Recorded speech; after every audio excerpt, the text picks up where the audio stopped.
I'm Nova. Hello.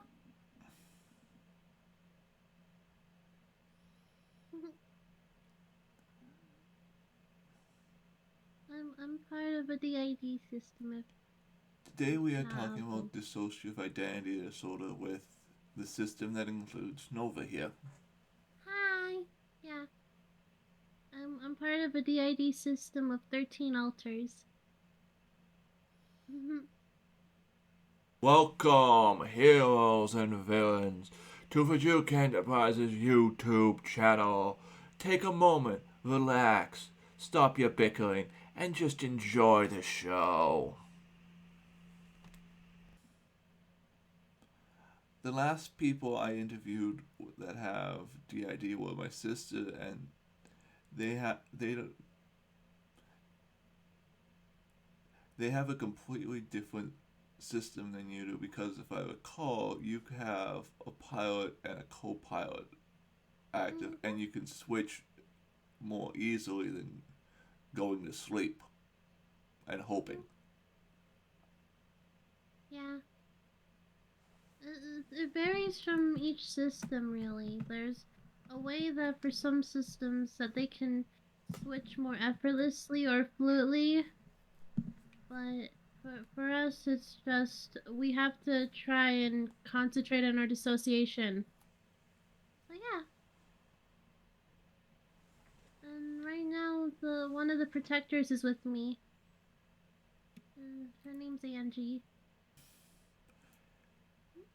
I guess my first question is: are protectors and littles the only roles that exist within a system? No. There's also there are littles, there are protectors, there's also guardians, or as I call them, the trauma holders. I'm technically a guardian, so essentially I hold in the trauma, but I also keep it sacred and safe, so that way if the host, alter or Melly in my system, as I call her, decides that she wants to try and dig up her trauma in a more healthy manner, like through therapy, I can help with that. What is the difference between a guardian, a protector, and a little? Okay, so for littles, we don't have control as much as the others do. For guardians, we just essentially hold in the trauma and try to help up to make sure that they can process the trauma more easily and in a more safer manner. And then protectors, they're more like the flight or fight reflex and just essentially try to assess the situation to make sure that the hosts and the system are safe. And they decide whether, if you have multiple protectors, like how we do, they decide whether one protector is needed to be physically defensive or another is needed if they need to be verbally defensive and try to be a peacekeeper and all. So yeah. Does everyone in your system fit into one of those three roles or the main melee? Well, Melly's just the host alter. Uh, she essentially is trying to piece together what's happened to her in her past, but also to function as a normal adult. While there are some alters that don't really have a necessary role, they're just considered a normal alter, but they have a different gender, different age, and different type of personality than like how we all do. So, but yeah, there's three of us that are protectors. There's actually two that are guardians, and I am have grown out of being a little, but there's another one that is a little. His name is Nix. If if my math is right, that would mean that there's in your system six altars that are just altars. We essentially for those they don't really have like a fully fleshed out priority of how's the word? I'm sorry, English is not my best language here. because I didn't learn English at first, so it took me a while to even speak. Um, so essentially, for those that are just alters, they don't have a specific role because they themselves have not experienced something that has given them that role. So there's that for us.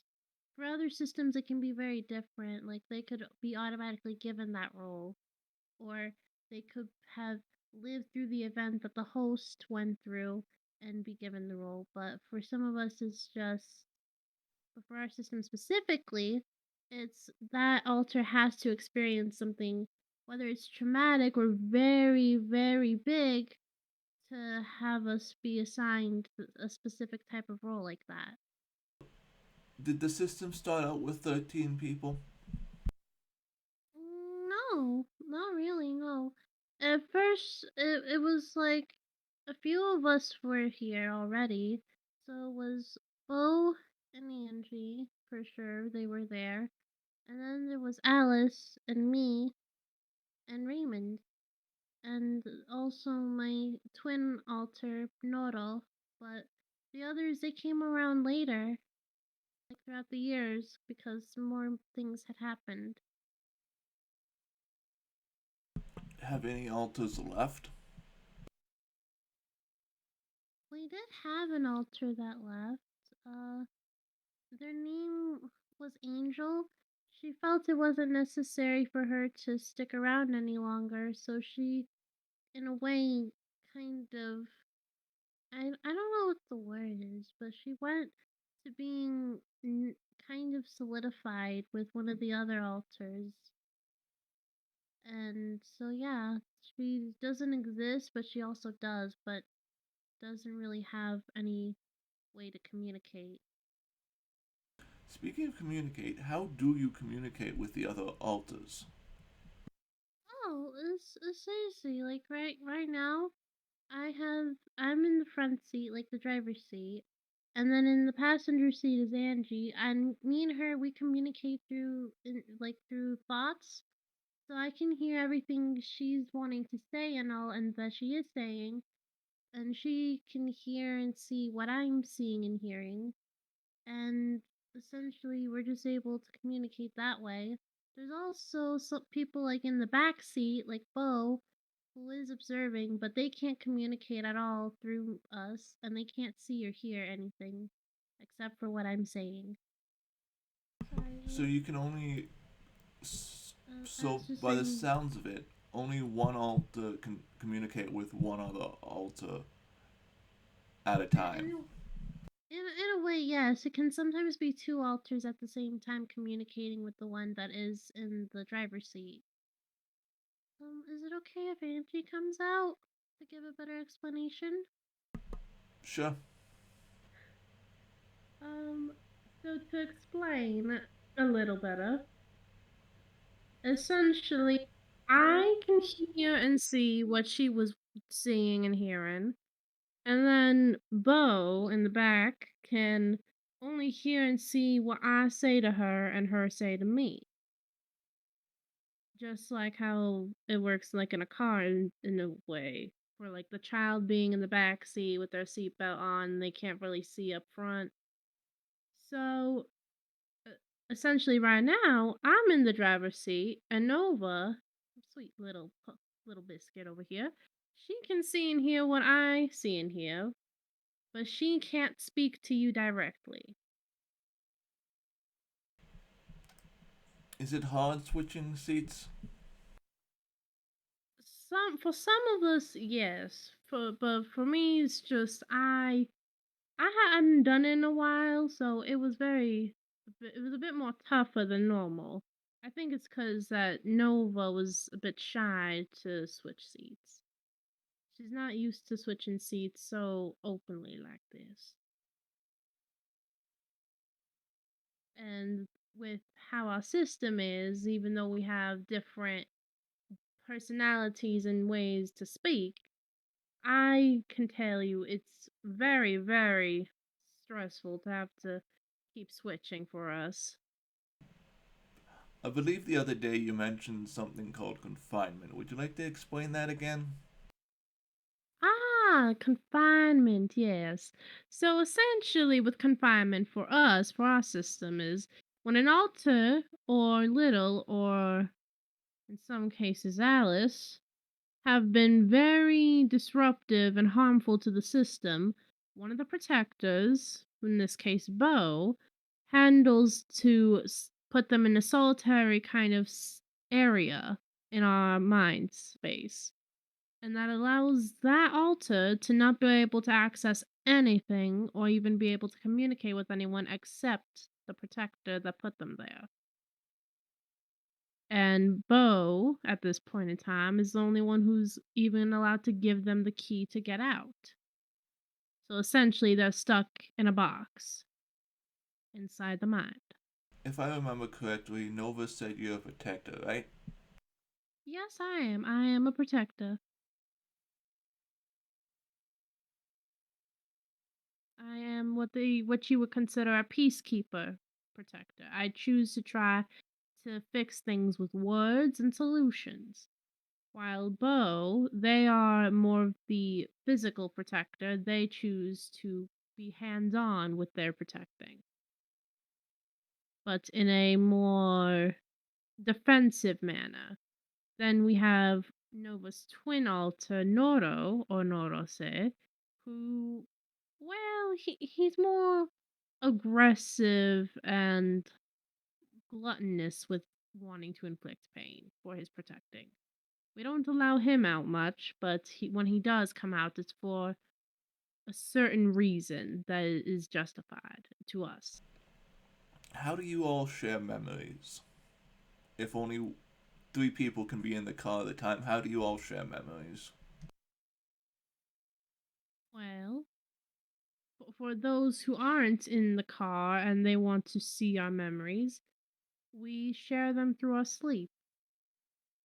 Whether we are taking a little nap or a big long slumber, we tend to share the memories as like we're watching something on a movie screen and try to connect that altar that wanted to see through our emotions as well. So they understand what we went through and how we felt. Is the that sounds like me that there's not a way to keep memories secret at all.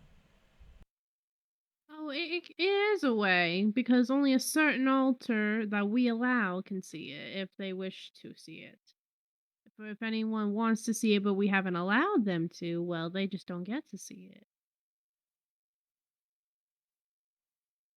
At least that's how it is for us. For other systems, it's different. And it's understandable that it's different. But you do, regardless, you will feel something different from every altar. Was it always that easy to share memories? Oh no, it wasn't easy. If anything, it was pretty difficult. There was a long while where little pumpkin or Melanie couldn't even hear us, let alone share the same memories as us. And there were times where when I took control and people would just stare at me funny because they were wondering why I sounded all southern. And it's just how I was. During a 24-hour period? For some of us, yes. Depending on if one of us gets threatened or triggered, if it's a protector kind of situation. But if it's just one of the littles that wants to come out, then it's normal. Like right now, I can feel Nyx trying to pull on my tether to being in the front seat. He wants to come out and say hello. As my penultimate question is gonna be today, has the have you ever ran into any major issue with people not believing you when you tell them you're not Mel? Oh, all the time. There were people that would always be questioning, why do you sound certain way and you say you're not Mel? That's not true. I know Mel. She didn't do this. And it gets very infuriating sometimes. Just having to constantly explain over and over that we're a system.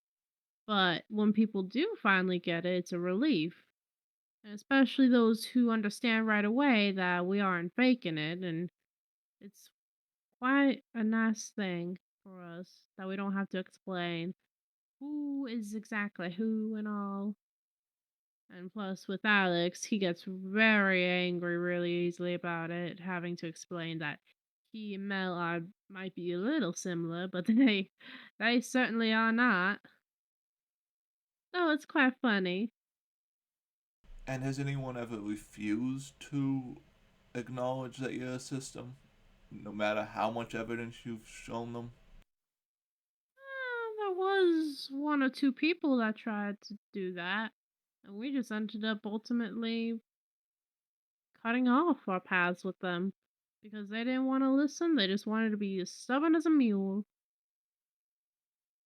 So, sure, it hurt Nova a little because she lost someone that she considered a friend because of all this, but in the end, she knew it was best.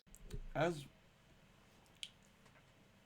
as my final question, does anyone in the system have anyone or anything they'd like to shout out at this time? This is your soapbox to do so. Hmm.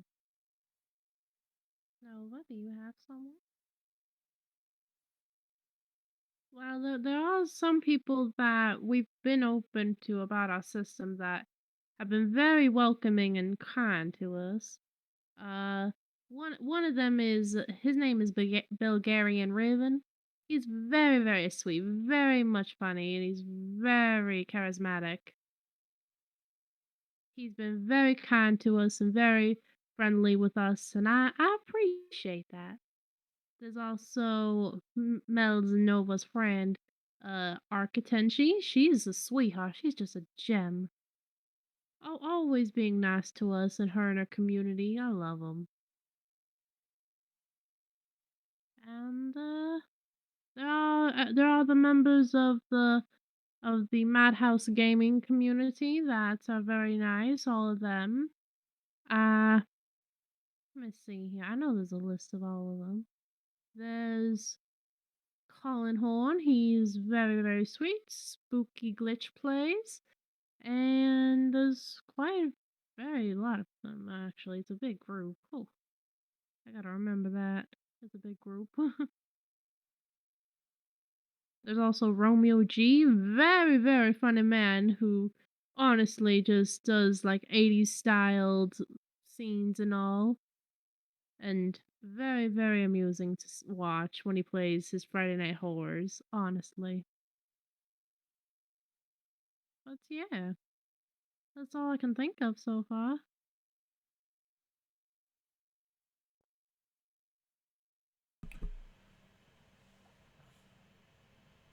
Until we clash again, may your schemes and heroics be plentiful, and thank you for joining me. Thank you.